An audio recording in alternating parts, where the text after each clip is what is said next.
जय हिंद दोस्तों, आज हम सभी साइंस आज से प्रारंभ करने जा रहे हैं। तो देखते हैं साइंस यानी विज्ञान में हम सबसे पहले देखते हैं तो जीव विज्ञान देखते हैं। बायोलॉजी यानी जीव विज्ञान। जीव विज्ञान,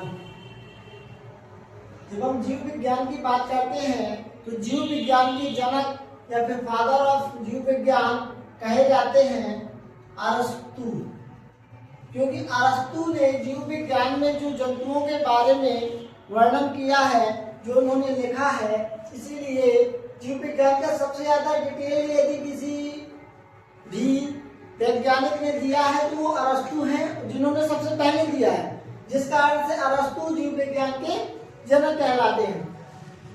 आगे आने वाले समय में बायोलॉजी को दो भागों में विभाजित कर दिया जाता है।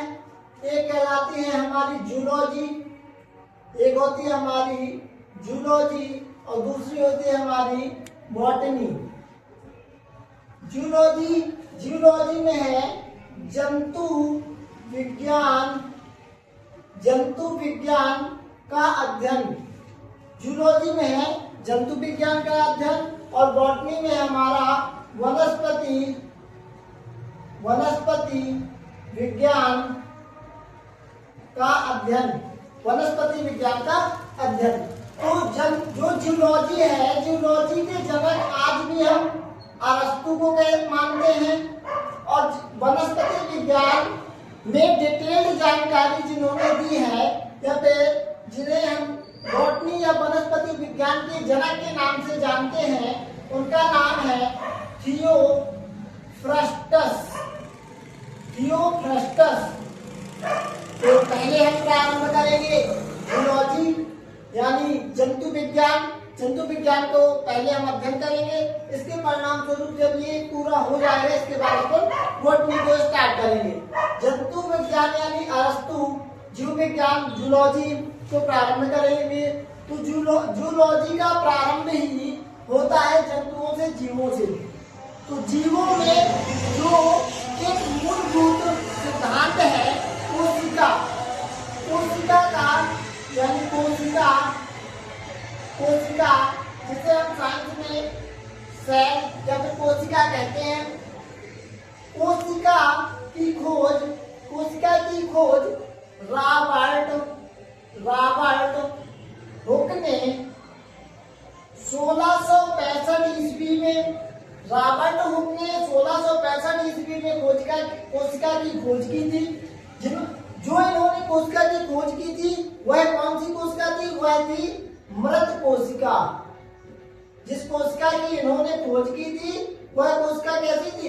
वह थी मृत कोशिका। फिर आगे जीवित कोशिका की खोज ल्यूवेनहॉक ने किसकी की? जीवित कोशिका की खोज ल्यूवेनहॉक ने की थी। लेकिन कोशिका के जनक के रूप में हम जैसे रॉबर्ट हुक को ही जानते हैं।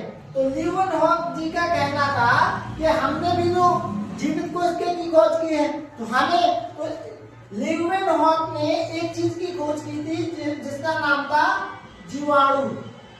तो जीवाणु की खोज ल्यूवेनहॉक ने की थी। इस बात को याद रखना है, यदि फादर ऑफ जीवाणु कुछ भी कहना हो तो उसमें नाम है हमारा ल्यूवेनहॉक का। इसके बाद यदि हम देखते हैं तो सबसे बड़ी कोशिका किसमें पाई जाती है? तो हम देखेंगे सबसे बड़ी कोशिका है हमारी शुतुरमुर्ग का अंडा। शुतुरमुर्ग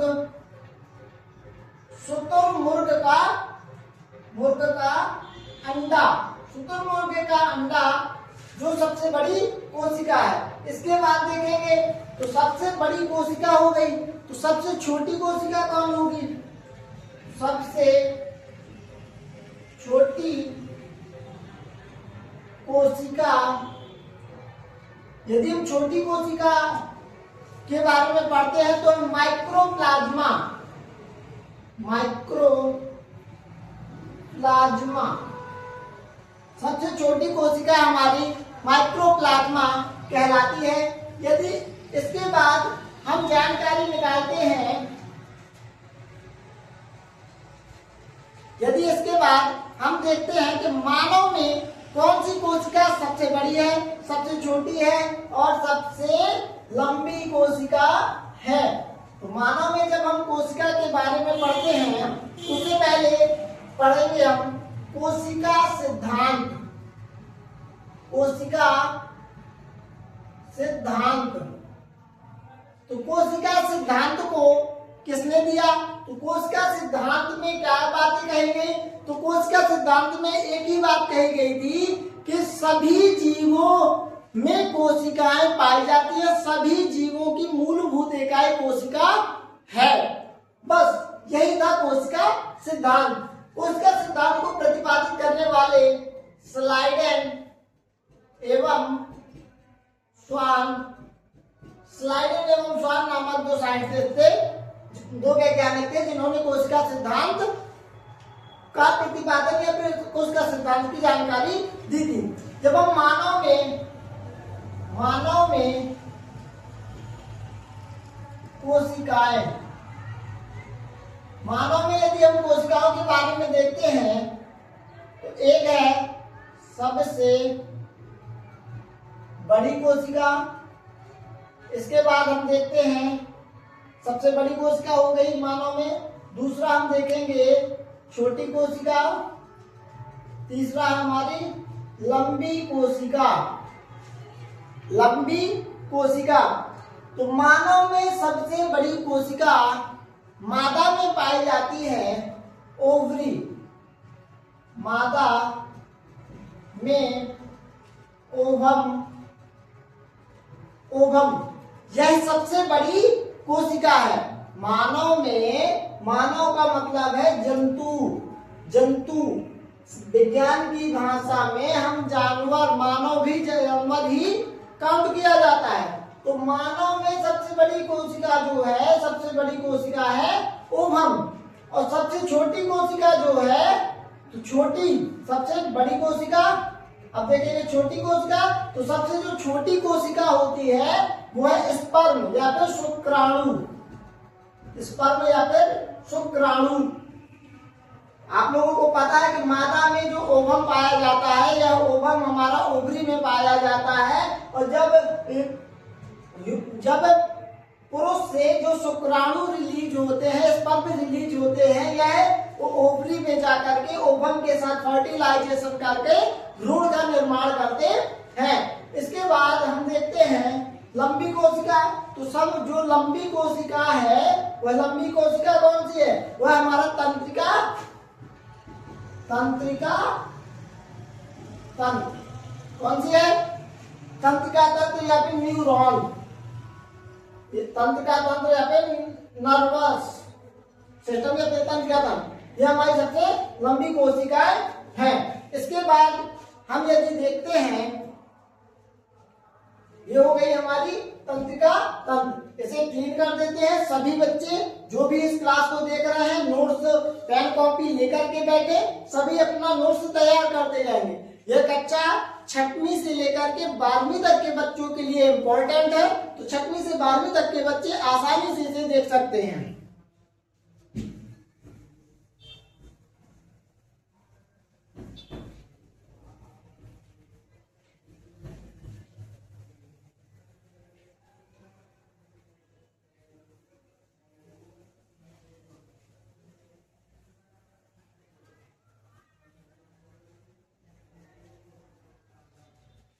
अब हम देखते हैं कोशिका विभाजन, एक वर्ड है कोशिका विभाजन। आप लोग स्वयं एक बात सोचो कि विभाजन, विभाजन क्या है? आप लोग सोचोगे विभाजन का मतलब है दो टुकड़े होना। हाँ सही है, विभाजन का मतलब होता है किसी भी चीज के दो टुकड़े। यदि हम इस मार्कर को दो भागों में बांट दे तो हम कह देंगे मार्कर का विभाजन हो चुका है। तो यदि कोशिकाओं में विभाजन हो रहा है तो इसका मतलब है इसमें कोई भी चीज की क्या हो रही, वृद्धि हो रही है। विभाजन का मतलब नष्ट नहीं, कोशिकाओं में विभाजन से इसका मतलब है कि क्या हो रही है, वृद्धि हो रही है। तो सबसे तेज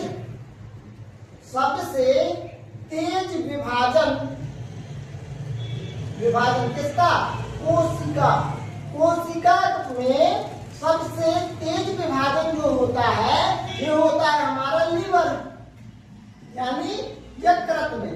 लीवर यानी यकृत में कोशिका में सबसे तेज विभाजन होता है। यकृत हमारी बॉडी में यदि हम देखेंगे तो हमारे दाहिने साइड उधर में या फिर पेट में दाहिने साइड हमारा लीवर होता है जिसमें विभाजन सबसे तेज होता है। और कोशिका में विभाजन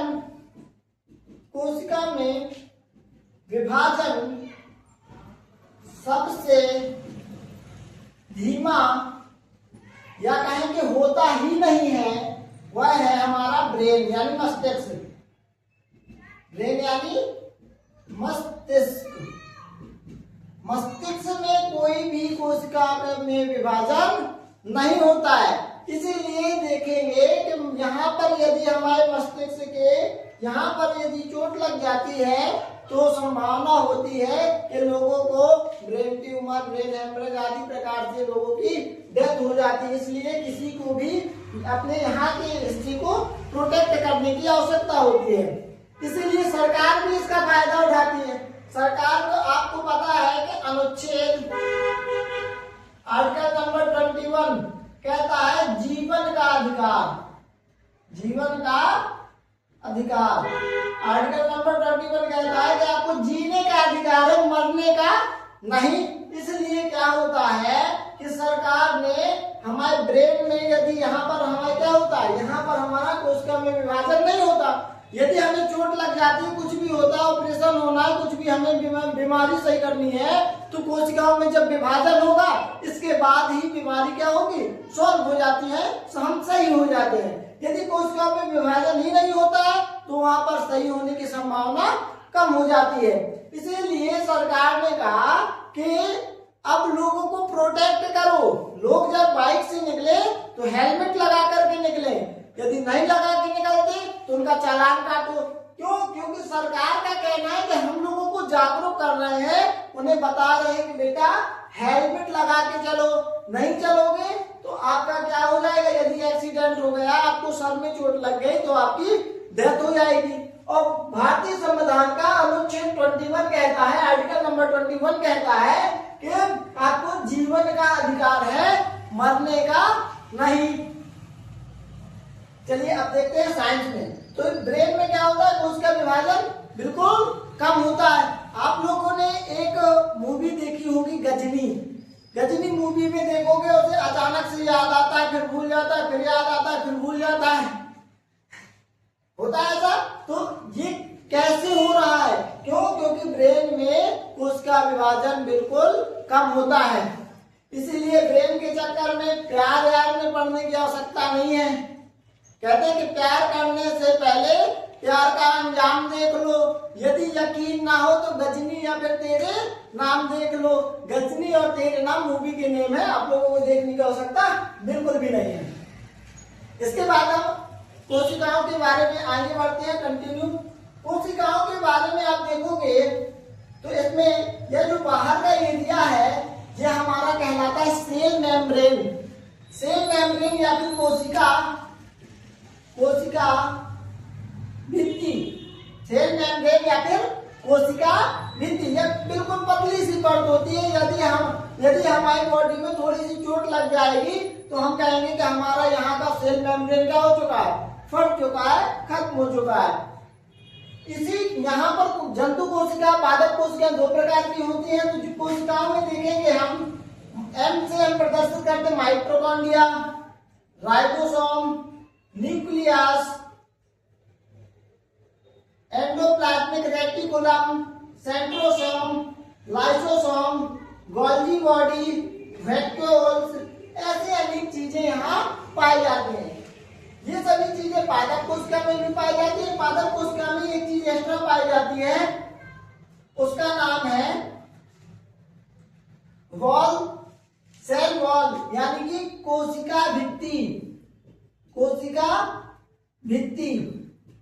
अब हम इसके बारे में डिटेल जानकारी देखेंगे कि माइटोकांड्रिया, माइटोकांड्रिया में एक सर्कल चलता है, क्रेब्स सर्कल।